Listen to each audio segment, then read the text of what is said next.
Bonjour à tous, heureux de vous retrouver pour une troisième vidéo. Aujourd'hui, pas une présentation de produit, mais plutôt de la vulgarisation comme je vous en avais promis. On va parler aujourd'hui du taux de rafraîchissement. C'est quelque chose qui va peut-être plutôt intéresser parmi nous les joueurs, les gamers. On va parler donc la différence, notamment qui est globalement parlée aujourd'hui, surtout chez les joueurs compétitifs, la différence entre le 60 Hz et le 144 Hz. C'est quelque chose que même éventuellement vous qui ne jouez pas à la maison avez peut-être déjà entendu parler, le 144 Hz, votre gamin, votre neveu, le gamin du voisin ou même votre frère, vous en a peut-être déjà parlé qu'il avait envie d'un écran 144, 240, 360 Hz. Ça coûte cher, mais est-ce qu'il y a un intérêt? On va regarder à ça ensemble.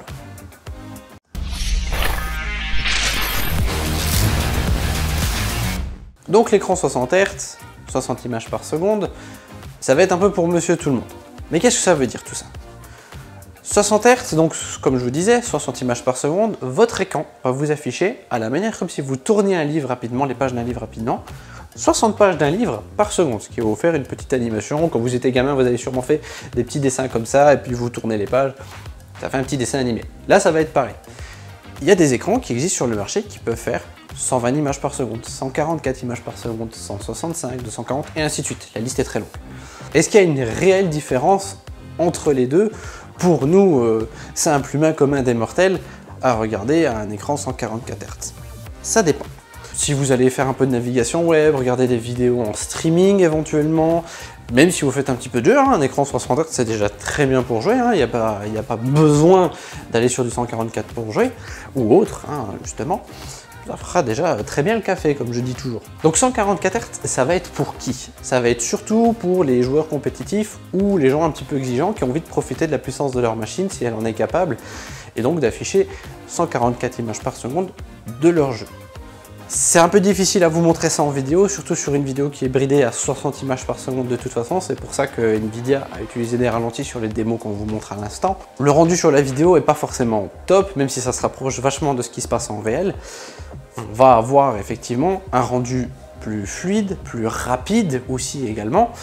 Mais vous pouvez très bien venir dans votre magasin LDLC proche de chez vous, venir regarder nos écrans en exposition et demander à un conseiller de vous faire la petite démonstration 60 versus 144. Après, ça reste des démos. Nous, on va essayer, on va prendre un écran 144 Hz qu'on a là aujourd'hui.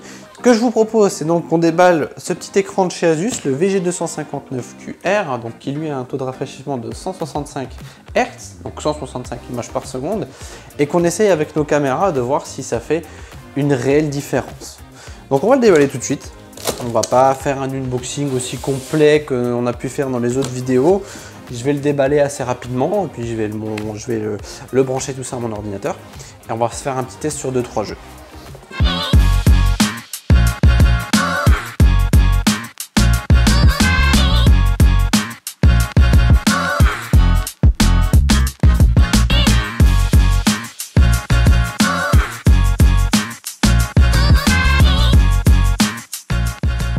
Alors on se retrouve donc sur Valorant pour pouvoir tester la différence entre le 144 et le 60 images par seconde, donc 60 Hz, 144 Hz.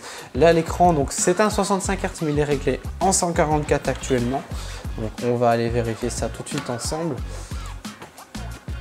Alors donc paramètres d'affichage, paramètres avancés.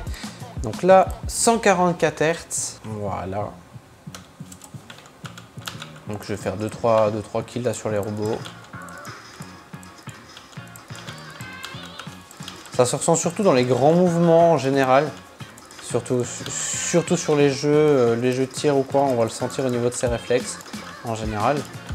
Voilà. Là je vais repasser en 60. Donc je repasse en 60. Tac. Voilà, on le ressent surtout, il y a des déchirures qui se font. Pourquoi? Parce que mon jeu fait beaucoup plus d'images que ce que mon écran est capable d'afficher. Donc on se retrouve avec quelques petites déchirures. Je vais repasser en 144. Hop.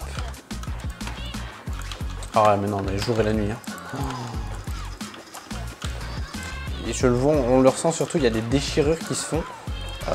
Pourquoi? Parce que mon jeu fait beaucoup plus d'images que ce que mon écran est capable d'afficher. Beaucoup de joueurs, vous leur demandez aujourd'hui, qui sont passés sur du 144 ou voire plus, hein, parce que comme je disais, il existe plus haut que ça. Impossible pour ces gens-là de retomber sur du 60 Hz, hein, parce qu'ils ont tellement l'habitude de cette rapidité et cette fluidité qu'ils ne peuvent pas redescendre en dessous. Et je le comprends totalement. Hein. Écoutez, en tout cas, moi, voilà, c'est quelque chose que je ressens forcément parce que je suis un grand joueur et que j'ai l'habitude de ces écrans-là. Mais vous, voilà, malgré qu'on essaie, donc avec la caméra ici, d'avoir un rendu pour vous, encore une fois, je vous invite à venir nous voir en magasin près de chez vous pour pouvoir faire la différence entre les deux de vous-même. Je vous mets donc dans la description le lien de l'écran qu'on a utilisé aujourd'hui. Donc c'est un 165 Hz en 24 pouces. Donc franchement, il est pas mal, il est à 290 € à peu près celui qu'on a là. Et puis je vous dis à très bientôt pour la prochaine vidéo. Salut tout le monde et à bientôt en boutique.